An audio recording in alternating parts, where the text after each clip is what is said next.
आप सभी को गुड मॉर्निंग दोस्तों। आज की क्लास में जैसा कि हम लोग हिस्ट्री पढ़ रहे थे यानी कि इतिहास को, और इतिहास को हम लोगों ने जो अगला वंश पढ़ा था वो था गौड़ वंश। और गौड़ वंश में हम लोगों ने देखा था कि शशांक को पढ़ा था और शशांक के बारे में जानकारी किया था। अब इसके आगे जो हम पढ़ेंगे वो पढ़ेंगे राजपूत काल। क्या पढ़ेंगे हम? राजपूत काल। राजपूत काल में क्या है कि इसकी एक घटना है कि चंद्रबरदाई द्वारा लिखी गई पुस्तक पृथ्वीराज रासो, चंद्रबरदाई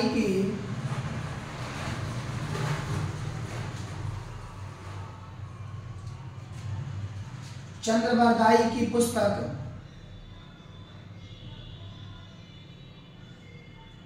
पृथ्वीराज रासो में बताया गया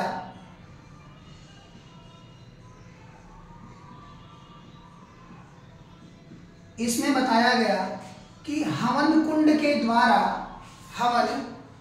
के द्वारा इतिहास के 4 सबसे महानतम शासकों का जन्म हुआ, जिसे हम राजपूत काल के अंतर्गत पूरी तरह से हम पढ़ते हैं। राजपूत काल में हम क्या करते हैं? पढ़ते हैं। तो ये चंद्रबरदाई की लिखी हुई पुस्तक थी पृथ्वीराज रासो। इन्होंने कहा कि जब शासन करने वाले धरती पर नहीं रह गए तो उस समय तत्काल में एक यज्ञ हुआ और उस यज्ञ के द्वारा 4 महानतम शासकों का इस धरती पर जन्म हुआ, जिनके कारण आगे की तरफ इतिहास का कालखंड जोड़ा जाता है। तो उसमें पहला जो था वह थे प्रतिहर एवं गुर्जर तथा प्रतिहार वंश। पहले जो थे उनका नाम था गुर्जर तथा प्रतिहार वंश। गुर्जर तथा प्रतिहार वंश, ठीक है। दूसरे की अगर हम बात आते हैं तो दूसरा जो शासक था वह था गहड़वाल वंश,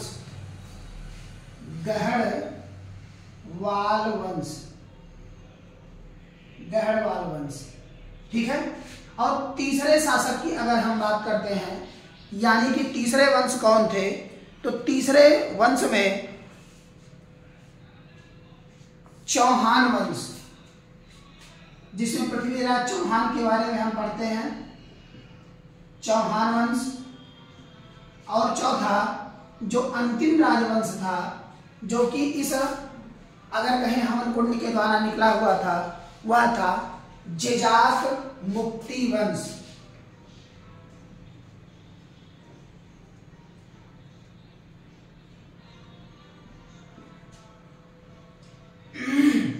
कहीं कहीं इनका नाम जजाक मुक्ति मिलता है और कहीं कहीं जजाक भुक्ति मिलता है, या इन्हीं का नाम मिलता है चंदेल वंश। क्या नाम मिलता है? चंदेल वंश, ठीक है। जजाक मुक्ति या चंदेल वंश। तो ये 4 राजवंश थे जिनको हवन कुंड में निकलने के साक्ष्य चंद्रबरदाई द्वारा लिखी गई पुस्तक पृथ्वीराज रासो से प्राप्त होता है। तो इसमें पहले शासक को हम पढ़ेंगे गुर्जर तथा प्रतिहार वंश। पहले शासक को हम पढ़ेंगे और उसमें पढ़ेंगे प्रतिहार और गुर्जर वंश, ठीक है। इनके बारे में इनके अगर हम संस्थापक की बात करते हैं कि इस वंश की स्थापना किसने किया, तो इस वंश के संस्थापक के रूप में वसुदेव को जाना जाता है। इस वंश के संस्थापक के रूप में हरिश्चंद्र को जाना जाता है। यानी कि संस्थापक इनके जो थे वह हरिश्चंद्र थे,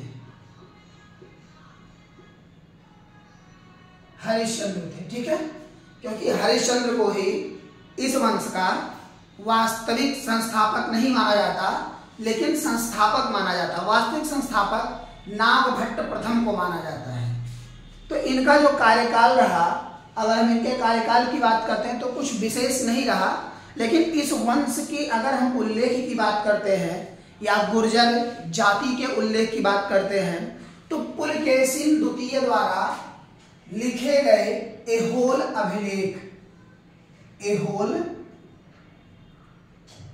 अभिलेख से यह जानकारी पूरी तरह से प्राप्त होती है, यानी कि पुलकेशिन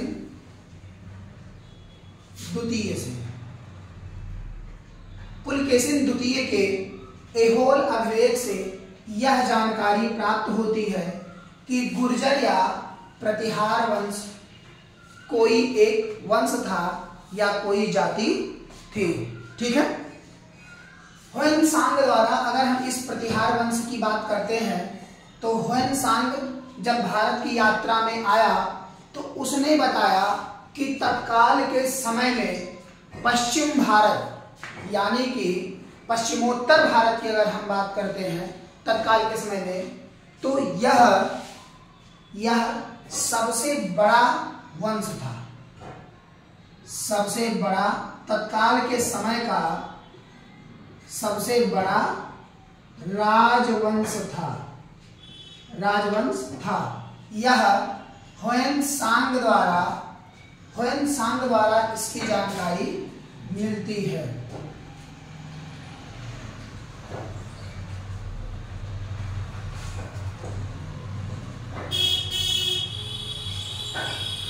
ह्वेनसांग द्वारा इसकी जानकारी प्राप्त होती है, जिससे हमें पता चलता है कि पश्चिमोत्तर भारत का उस समय का सबसे बड़ा राजवंश यह था। इसका जो दूसरा शासक हुआ वह जो हुआ नागभट्ट प्रथम, यानी कि दूसरे शासक के रूप में अगर हम बात करते हैं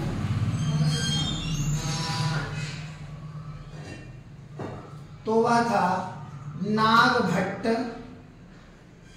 प्रथम।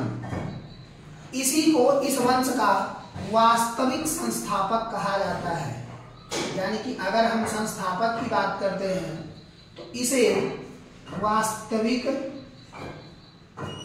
संस्थापक कहा जाता है।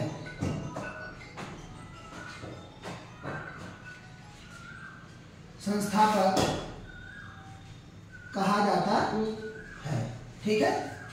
इसी को ही इनका वास्तविक संस्थापक कहा जाता है। इसका जो कार्यकाल रहा वह 730 से लेकर के 756 तक रहा।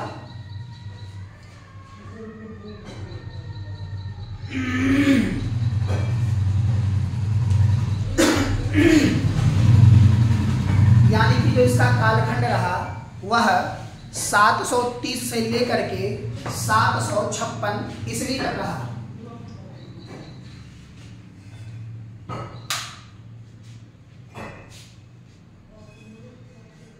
यहां तक क्लियर हुआ आप सभी को? अब इसके आगे चलें, ये हम कह देते हैं इसको। हम इस समय पढ़ रहे हैं राजपूत काल, और राजपूत काल में पहले शासक यानी कि पहले वंश को गुर्जर एवं प्रतिहार वंश को हम लोग पढ़ रहे हैं। ठीक है।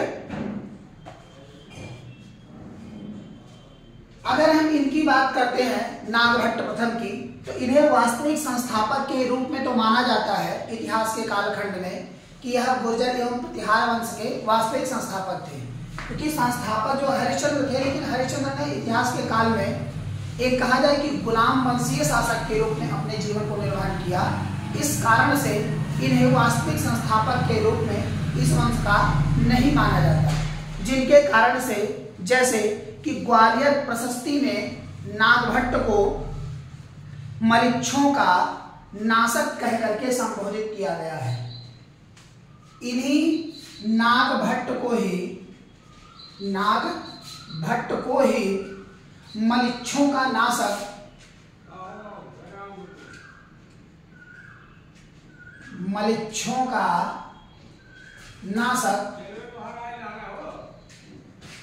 कह करके संबोधित किया गया है। कह करके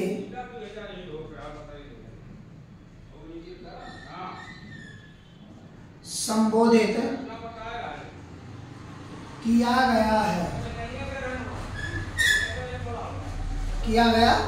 है, ठीक है। यानी कि मलिच्छों का नाशक कह करके इन्हें संशोधित किया गया है। और यह जो है ग्वालियर प्रशस्ति से, यानी कि ग्वालियर प्रशस्ति अभिलेख से यह प्राप्त होता है।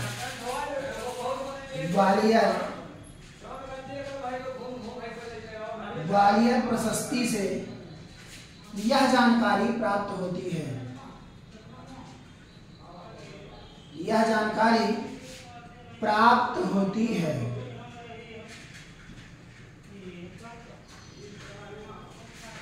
ग्वालियर प्रशस्ति से यह जानकारी पूरी तरह से क्या होती है, प्राप्त होती है, ठीक है। तीसरे शासक के रूप में जो ये आते हैं, इनका नाम है वत्सराज। यानी कि तीसरे शासक के रूप में वत्सराज को जाना जाता है। वत्सराज को जाना जाता है। इनका जो कालखंड रहा या कार्यकाल रहा वह 775 से लेकर के 800 एडी तक था। 775 से लेकर 800 एडी तक रहा, ठीक है। इन्हें भी इस वंश का वास्तविक संस्थापक कहा जाता है। जैसे कि नागभट्ट ने तो स्थापना की, इस वंश का विकास भी किया, लेकिन पूर्णतः विकास की अगर बात आती है तो पूर्णतः विकास के रूप में वत्सराज को इस वंश के तृतीय संस्थापक, यानी कि अगर कहा जाए कि वास्तविक द्वितीय संस्थापक के रूप में वत्सराज को गुर्जर एवं प्रतिहार वंश का माना जाता है। तो यानी कि इन्हें भी वास्तविक संस्थापक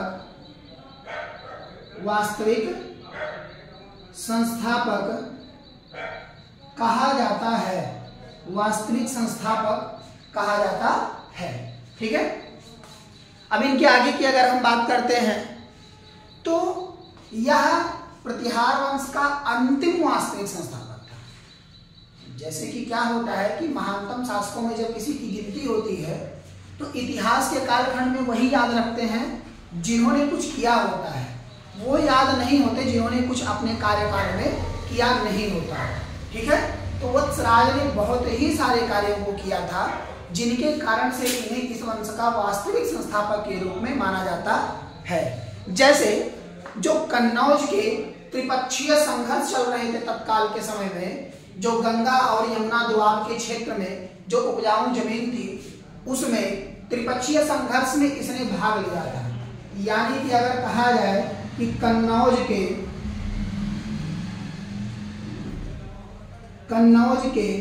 त्रिपक्षीय संघर्ष में हिस्सा इसने लिया था। और तत्काल के समय में जब इसने हिस्सा लिया तो वहां के आधुनिक शासक, यानी कि जो त्रिपक्षीय संघर्ष में संघर्ष कर रहे थे, मिल करके वहां के धर्मपाल को इसने पराजित कर दिया।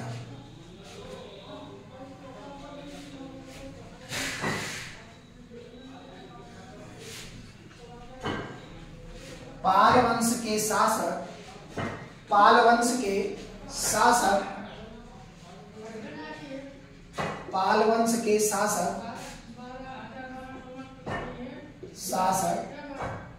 धर्मपाल को इसने पराजित कर दिया।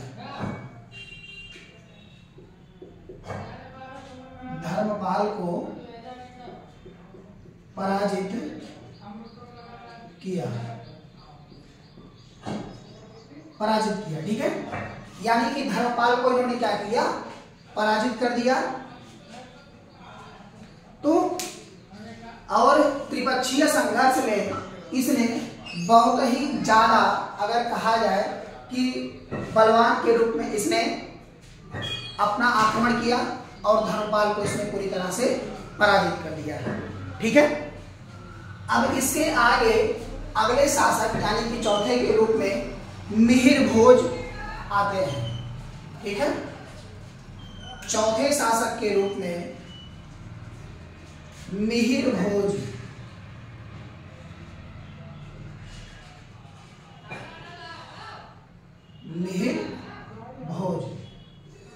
ठीक है, या इसके अगले शासक हैं। मिहिर भोज के कार्यकाल की या कालखंड की बात करते हैं 1836 से लेकर के 1885, 836 से लेकर 885 ईस्वी तक इनका कालखंड इस वंश में रहा। जैसा कि इन्होंने देवपाल, इनको ही देवपाल तथा ध्रुव, दो शासकों से, देवपाल तथा ध्रुव,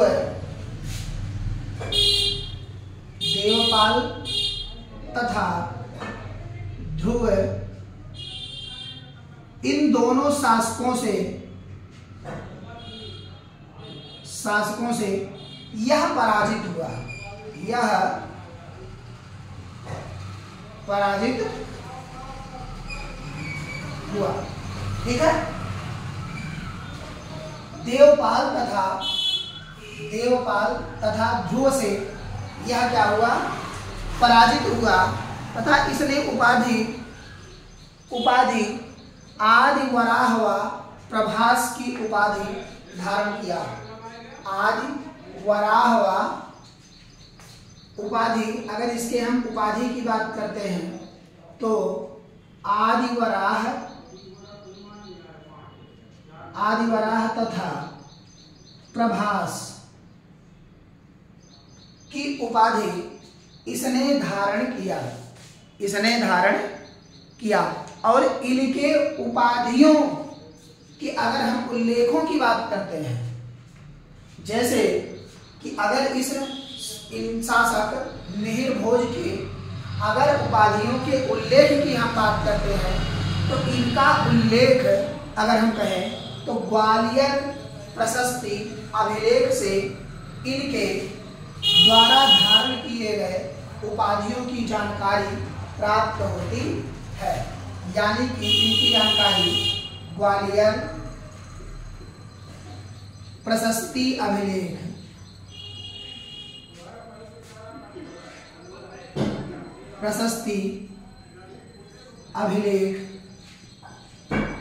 से प्राप्त होता है, प्रशस्ति अभिलेख से प्राप्त होता है।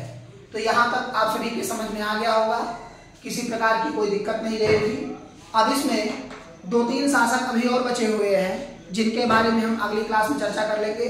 ठीक है, तब तक के लिए आप सभी लोग हमारे चैनल से जरूर जुड़ें और सब्सक्राइब करना ना भूलें। जैसा कि जो भी क्वेश्चन आपके फंसते हैं वह क्वेश्चन आप चैनल के माध्यम से या कॉल करके या किसी भी तरह से या कमेंट बॉक्स में डाल करके आप अपने क्वेश्चन का आंसर प्राप्त कर सकते हैं। Thank you.